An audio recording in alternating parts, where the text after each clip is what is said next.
పహల్గావ్లో ఉగ్రదాడి తర్వాత ఆపరేషన్ సింధూర్లో మన దేశం చేతిలో చావు దెబ్బలు తిన్న పాకిస్తాన్కు దాని మిత్రదేశం తుర్కియేకు ఇంకా బుద్ధొచ్చినట్టు లేదు.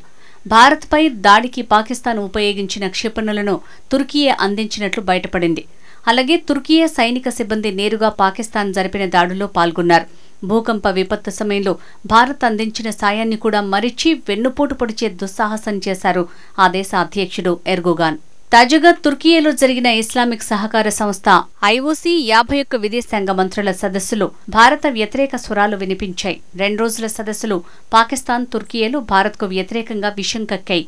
భారత ముస్లింలు సామాజిక వివక్షకు గురవుతున్నారని ఈ సమావేశంలో ఆరోపించింది. పాకిస్తాన్ మీద భారత్ సైనిక దాడులు చేపట్టిందని తప్పుబట్టింది.